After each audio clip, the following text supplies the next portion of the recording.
Hello friends, welcome back to our channel science tech. आज हम इस वीडियो में सोलर सिस्टम के बारे में जानेंगे। उससे पहले आप सभी हमारे यूट्यूब चैनल को सब्सक्राइब कर लीजिए। तब इस सेशन को शुरू करते हैं। सौर मंडल सूर्य और उसकी परिक्रमा करने वाली वस्तुओं का गुरुत्वाकर्षण से बंधा हुआ सिस्टम है। इनमें से सबसे बड़े पिंड 8 ग्रह हैं, जो सूर्य से क्रम में 4 स्थलीय ग्रह बुध, शुक्र, पृथ्वी और मंगल हैं। 2 गैस दिग्गज बृहस्पति और शनि, और 2 बर्फ के दिग्गज यूरेनस और नेपच्यून।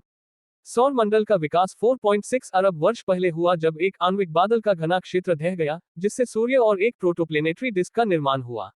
सभी 4 स्थलीय ग्रह आंतरिक सौर मंडल से संबंधित हैं और उनकी सतहें ठोस हैं। इसके विपरीत सभी 4 विशाल ग्रह बाहरी सौर मंडल से संबंधित हैं और उनकी कोई निश्चित सतह नहीं है, क्योंकि वे मुख्य रूप से गैसों और तरल पदार्थों से बने हैं। सौर मंडल का 99.86% द्रव्यमान सूर्य में है और शेष द्रव्यमान का लगभग 90% बृहस्पति और शनि में है। खगोलविदों के बीच इस बात पर मजबूत सहमति है कि सौर मंडल में 8 बौने ग्रह हैं, जिनमें एक क्षुद्र ग्रह बेल्ट ऑब्जेक्ट सिरेस शामिल है, 4 कुइपर बेल्ट वस्तुएं प्लूटो, होमिया, क्वाओर और माकेमेक, और 3 बिखरी डिस्क वस्तुएं गोनगोग, एरिस और सेडना। सूर्य की परिक्रमा करने वाली बड़ी संख्या में छोटी वस्तुएं हैं, जिन्हें छोटे सौर मंडल निकाय कहा जाता है। इस श्रेणी में क्षुद्र ग्रह, धूमकेतु, सेंटोरस, उल्कापिंड और अंतर्ग्रहीय धूल के बादल शामिल हैं। इनमें से कई वस्तुएं मंगल और बृहस्पति की कक्षाओं 1.5-4.5 AU के बीच क्षुद्र ग्रह बेल्ट में हैं, और नेपच्यून की कक्षा 30-50 AU के ठीक बाहर कुइपर बेल्ट में है। 6 प्रमुख ग्रह, 6 सबसे बड़े संभावित बौने ग्रह और कई छोटे पिंड प्राकृतिक उपग्रहों द्वारा परिक्रमा करते हैं, जिन्हें आमतौर पर पृथ्वी के चंद्रमा के बाद चंद्रमा कहा जाता है। 2 प्राकृतिक उपग्रह, बृहस्पति का चंद्रमा गैनीमेड और शनि का चंद्रमा टाइटन, सबसे छोटे स्थलीय ग्रह बुध से बड़े हैं, हालांकि वे कम विशाल हैं। सौरमंडल लगातार सूर्य के आवेशित कणों, सौर वायु से भरा रहता है, जिससे हेलियोस्फीयर बनता है। स्थानीय बादल के आसपास के अंतरतारकीय माध्यम द्वारा धकेले जाने पर सौर हवा रुकने से पहले 75 से 90 AU समाप्ति झटका पर धीमी होने लगती है, जिसके परिणामस्वरूप हेलियोपॉज होता है, जो सौर मंडल की अंतरतारकीय अंतरिक्ष की सीमा है।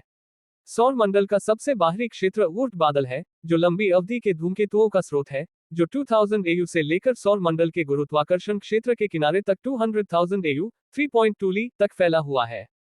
सौर मंडल का सबसे निकटतम तारा प्रोक्सिमा सेंटोरी 4.25 ली दूर है। सौर मंडल 26,000 ली की दूरी पर ओरियन स्पर के हिस्से के रूप में मिल्की वे आकाशगंगा के गैलेक्टिक केंद्र की परिक्रमा करता है। सौर मंडल का निर्माण 4.568 अरब वर्ष पहले एक बड़े आणविक बादल के भीतर एक क्षेत्र के गुरुत्वाकर्षण पतन से हुआ था। ये प्रारंभिक बादल संभवतः कई प्रकाश वर्ष चौड़ा था और संभवतः इसने कई तारों को जन्म दिया था। जैसा कि आणविक बादलों की खासियत है, इसमें ज्यादातर हाइड्रोजन, कुछ हीलियम और पिछली पीढ़ियों के सितारों द्वारा जुड़े भारी तत्वों की थोड़ी मात्रा शामिल थी। जैसे ही पूर्व सौर निहारिका ढह गई, कोणीय गति के संरक्षण के कारण ये तेजी से घूमने लगा। केंद्र, जहां अधिकांश द्रव्यमान एकत्र हुआ, आसपास की डिस्क की तुलना में अधिक गर्म हो गया। जैसे जैसे सिकुड़ती हुई निहारिका तेजी से घूमती गई, ये लगभग 200 AU 30 बिलियन किमी 19 बिलियन मील के व्यास और केंद्र में एक गर्म घने प्रोटोस्टार के साथ एक प्रोटोप्लेनेटरी डिस्क में चपटा होना शुरू हो गया। ग्रह इस डिस्क से अभिवृद्धि से बने हैं, जिसमें धूल और गैस गुरुत्वाकर्षण से एक दूसरे को आकर्षित करते हैं और मिलकर बड़े पिंड बनाते हैं। प्रारंभिक सौर मंडल में सैकड़ों प्रोटोप्लेनेट मौजूद हो सकते हैं, लेकिन वे या तो विलीन हो गए या नष्ट हो गए या बाहर निकल गए, जिससे ग्रह, बौने ग्रह और बचे हुए छोटे पिंड बचे।